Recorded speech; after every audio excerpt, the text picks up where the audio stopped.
Customer service, done right, can be your company's single biggest competitive advantage. Welcome to the Customer Service Revolution. Join customer service authority and best-selling author John DiJulius as he interviews leaders who are revolutionizing their industries. This is more than a podcast, though. It's a movement. The Customer Service Revolution is a radical overthrow of conventional business mentality designed to transform what customers and employees experience. If you're a revolutionary customer service leader who's ready to stop competing on price and obsessed with building a brand that people cannot live without, this podcast is for you.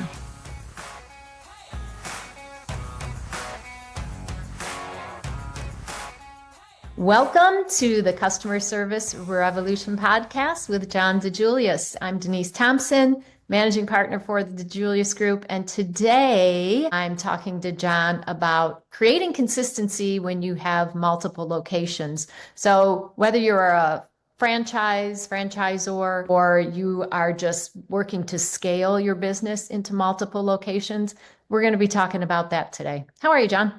I'm great. Denise, how are you? I'm doing fantastic. Thank you. So this is an important topic, and I know it's something that a lot of our clients deal with, and a lot of people come to us particularly for this because they need to create consistency. So when you see this, what is your first piece of advice to a company that wants to scale, open a second location, third, fourth, 500th location, and keep service consistent? Yeah, well, I think unfortunately, when they get to us and when they realize it's a problem is after they've scaled, right? And we've been guilty of this. That first location is today now seems perfect because, like I always say, our first business, the salons, we had great customer service because 50% of the staff was me and my wife.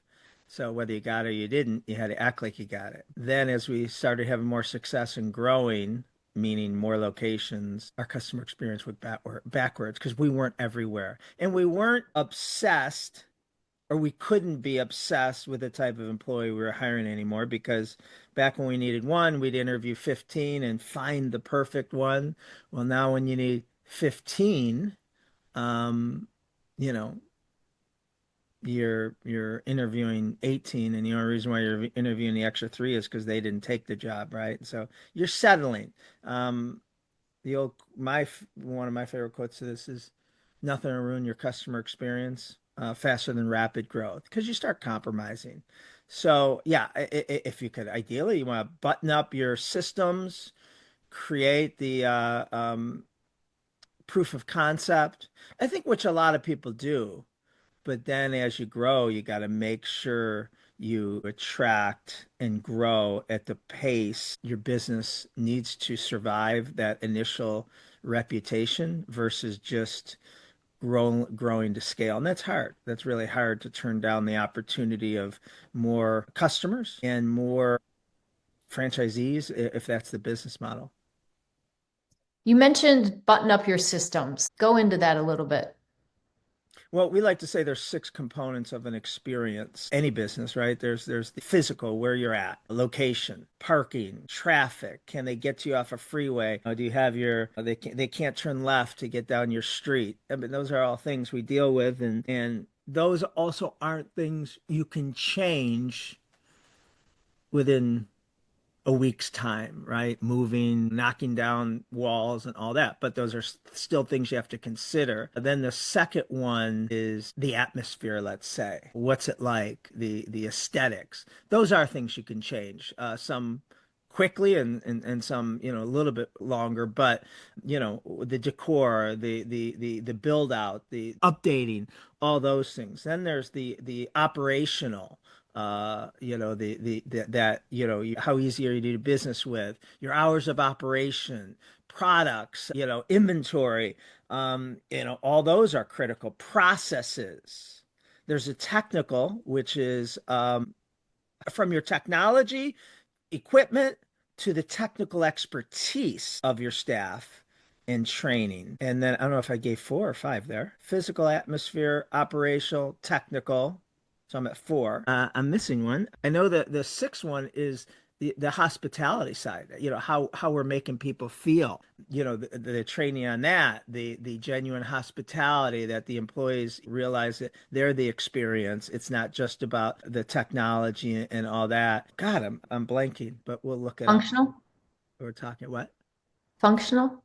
Yeah, functional. That's kind of your hours of operation, policies, procedures, those things. So yeah, all those we have to, button up, and then we have to make sure it's replicable, it's turnkey for the next thing. Something that franchisees, multi-unit, I don't care what you are, if you have multiple locations, if you get confused or they mistake, as they say, they're in the, let's say you're, refractive surgery, an optical, a hair salon, restaurant, you name it, retail, and you have multiple locations. Well, people will say they're in the B2C, business to consumer, right? Because that's who they're selling to. But if you have multiple locations, regardless of the industry, you are B2B, because headquarters is servicing operations, is servicing those locations. So you have to understand that you are in both B2B and B2C. So really buttoning up those and making sure that you can, again, go proof of concept. So if you're already there, and we do this with a lot of our clients, and you have 20, 200, we're working with a restaurant now that has 18 different brands, 2,600 units of those 18 different brands, and they're, in several countries. So anytime you want to, you have to have proof of concept. And the best place to get proof of concept, or the biggest mistake you can make, is that you're like, all right, customer experience is really failing. We're losing business, we're losing market share. We have to either go cheaper to compete or improve our experience so we don't have to, discount. And then they'll run out flavor of the month, program of the year, management of a bestseller, and roll out a customer service program or an employee experience program. And that's always a flop. That'll never last if you do it that way. So proof of concept is take your three best stores, three corporate owned stores, three stores that you can use as an incubator, roll it out first there. And typically when you roll it out first, you're going to find some mistakes, but now you don't have egg on your face that you rolled it out to 500 or 1,500 stores, and then you're pulling back and you lose credibility and no one will buy into it. You figure it out that you shouldn't have rolled this, and this out at the same time because it was too much tasking on one part of the business. You roll it out, you find out what works, what doesn't. Then you also have proof of concept that you can show that since we've rolled it out to these locations, their average ticket, their retention, their referral, their NPS, their reviews, all those. And then it becomes more of a thing of, why do we have to do this, to why didn't we get to be part of that initial beta test? They're jealous of the initial beta test that they're performing higher. So once you have it locked down, once you have figured out for those several locations how to best do this part of the training, how do you roll it out then to the rest of the organization? If you have 10, 30, 100 locations. So depending on what type of business model you are, if you think about Starbucks, they're mostly corporate owned. They're not franchisees, other than a few. They have the anomalies there is Magic Johnson has some his own. I think they're in lower income cities, and then you have some that are licensed Starbucks, which is not. But the vast majority of the 10,000 Starbucks stores are corporate owned. That is easier in a way because you don't have the franchisor contracts that I can't tell you. It's kind of like I'm an independent employee. I can't tell you certain things unless it's expressed in the initial agreement. So it's really becomes about a sales job, of poor performers or demonstrating the highest same store sales growth from year to year are the ones that use this, and this. But repeat the question. How do you roll out Oh, that training to all those locations?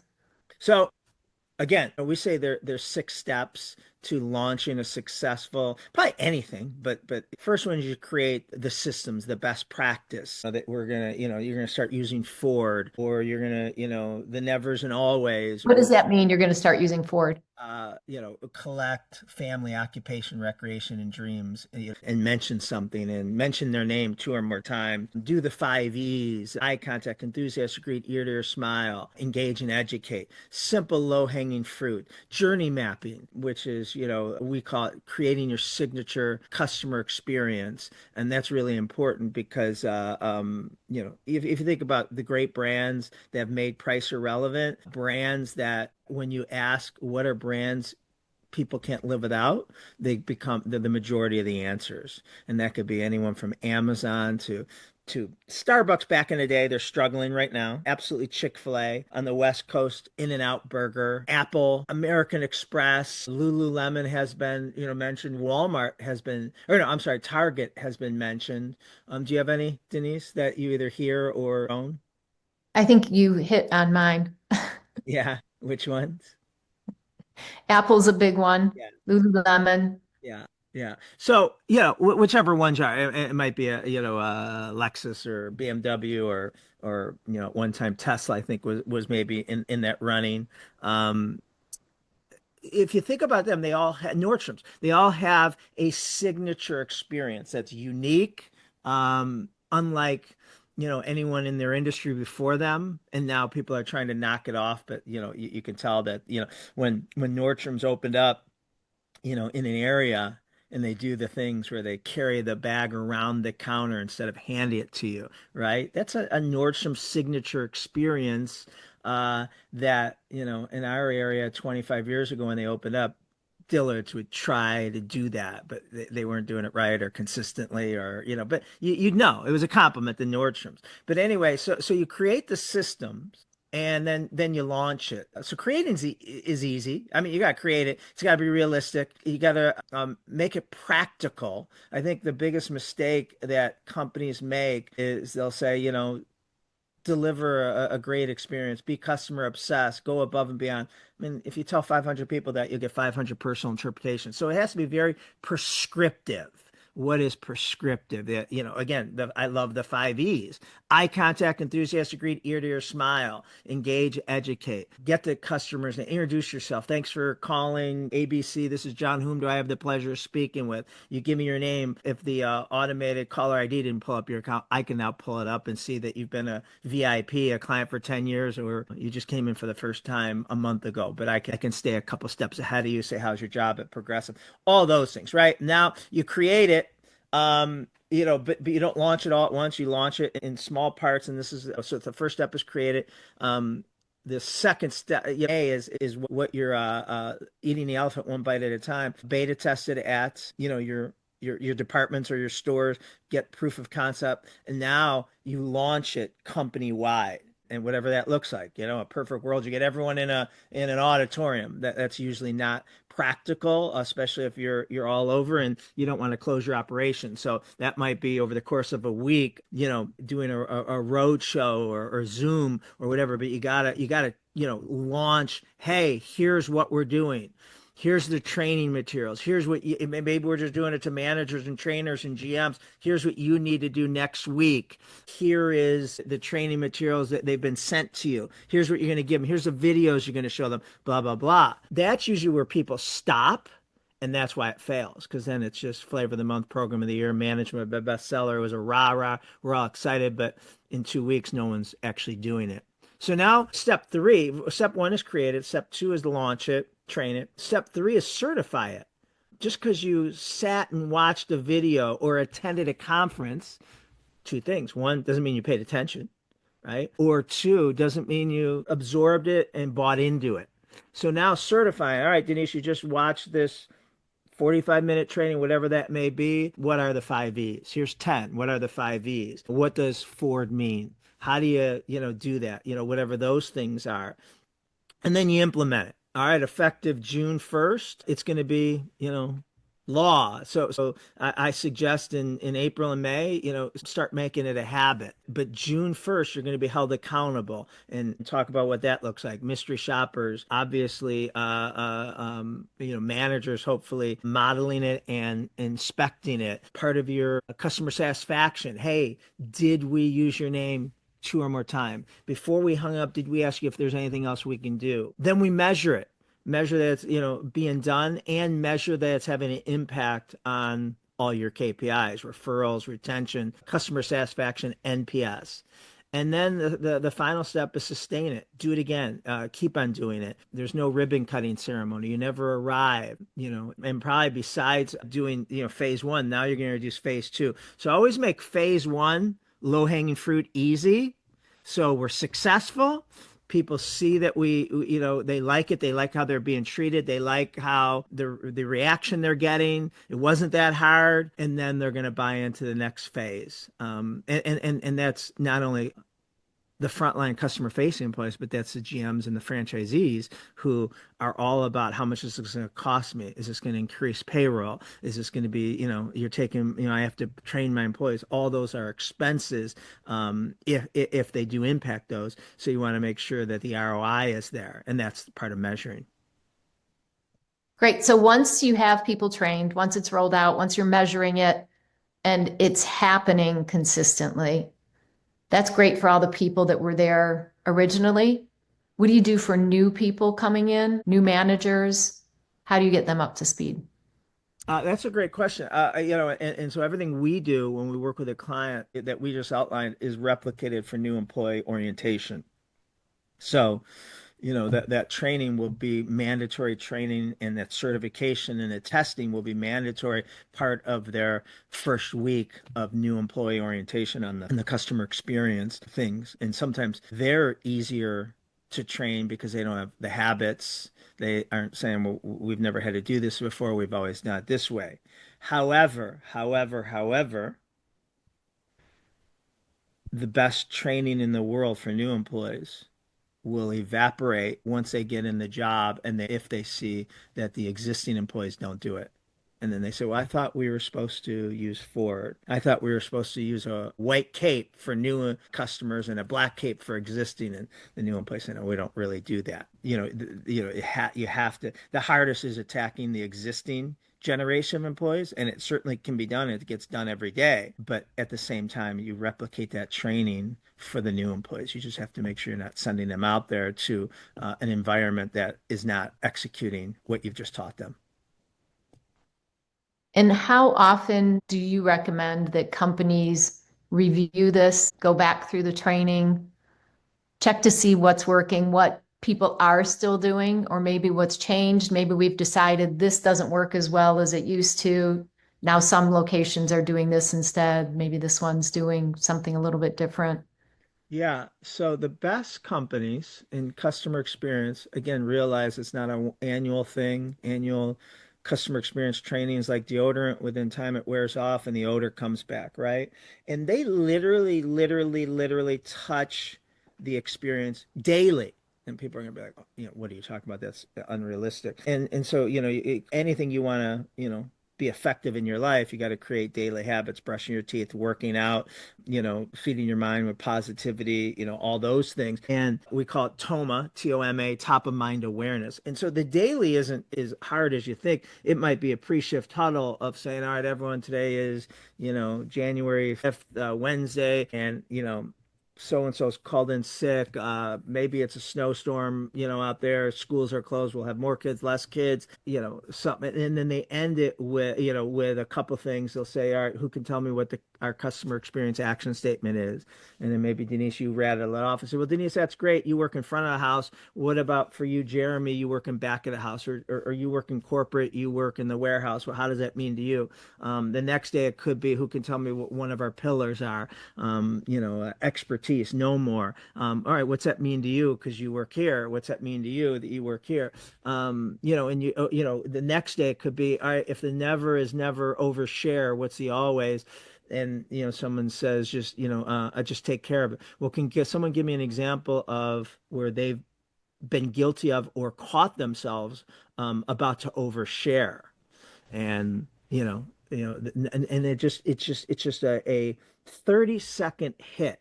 And you can do that in so many different ways. That could be a quick video that goes out. So those are the daily hits to keep top of mind awareness. Another great best practice is sharing as often as you can, daily, weekly, in any vehicle, in-person huddle and a Zoom, in a email, email, a video. Is, hey, I want to tell you, what Denise did. She went above and beyond. She did what she was the best moment in our customer's day, and here's the example. And that just keeps that peer pressure. That's the short-term, daily, quick hits. Obviously, all new employees every time, reorientating existing employees, making them go through the customer experience training every 2 years, but quarterly. Having the KPI dashboards, revisiting them. We call them return on experience dashboards, sharing with people, where they're at, what's their retention rate is, what's their referral rate is, what their NPS, what their Google reviews, whatever those may be. So people are losing sleep at night, from top management to GMs to the actual employee, knowing that, if you don't crush it every time, it can come back to haunt you by tomorrow if you can track it that way.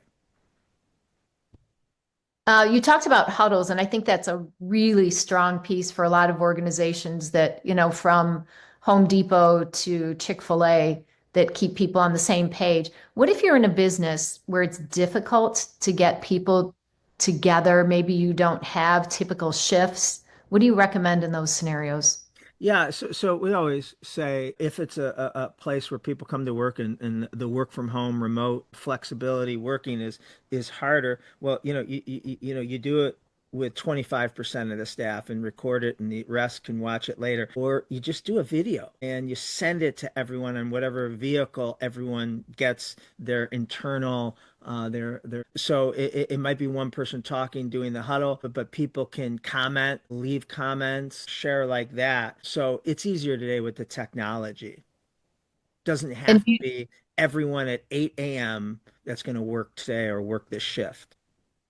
And does that hold for single locations, or how do you keep communication open through the whole organization? You talked about above and beyond stories, which I think are a great way to inspire people to do more. How do you share those same kind of thing through an entire organization? Yeah, so I know our spas do a motivational Monday video that comes out, I think every Monday, and it is kind of their weekly huddle. Hey, we want to congratulate Sandy for beating her week. She had her best week ever, and let me tell you about a story. We got a 5-star review, or how so and so, we just got an email, voicemail, a customer saying that she was checking out, and it was a snowstorm, and the receptionist went outside, started her car, and brushed off her snow. Something real easy like that just is the peer pressure that reminds everyone, this is who we are, this is what we do. That's not abnormal, that's common behavior. You'll never get in trouble for something you do, you get in trouble for something you don't do. And also making sure that the above and beyond doesn't have to be heroic, finding the burning building and rescuing the pet or the child in it. Because when it's like that, while those are great stories, those don't come up that often. So you want to make it as simple as, I remembered that so and so's daughter was applied to a certain college, and I asked her and she couldn't believe I remembered. Or whatever those simple little positive moments are that you can do for people. You celebrate those. Great tips. Thank you. Thank you. Is there anything else you'd like to add You when tell people are? me. You've been doing it. You've worked at, all the operations of all our businesses. Anything that's worked for you, either as an employee or on the opposite side of making sure that this is instilled when it falls on you and it's no longer about the original entrepreneurs. I think technology has been a big help for us, but it's making sure you have the right technology, one that's easy enough for everyone to use, one that's accessible for people at their whatever their point of work is, their station, so that we can keep things personalized. That I think has been a big one. You talked about the Ford, and that's a way that we've utilized it. Yeah. Yeah. Well, good.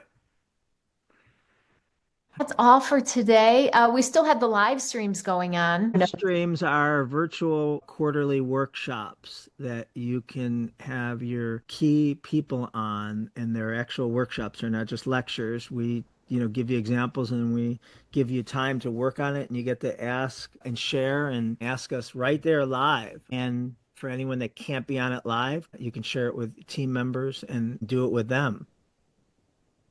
So we have them every quarter. The first Right. one, which you may or may not be hearing this after, is March 10th on creating your experiential non-negotiable standards for the customer experience. And then, I don't know, I know there's a service recovery one. There's recruiting customer experience rock stars. Onboarding. Onboarding. Yeah. So I think those are the whole years. So you get a special price for all four, or you could just buy it, pick and choose the ones you want. And we will have links to that in our show notes. So people can register that way, or they can go directly to the DiJuliusGroup.com live stream for All right. information. Thanks, John. Have a great week. You too. Thanks, everyone. We hope you enjoyed this episode and are ready to think about starting your own customer service revolution. To get inspired by more episodes, subscribe now on Stitcher, iTunes, Spotify, or wherever you get your podcasts.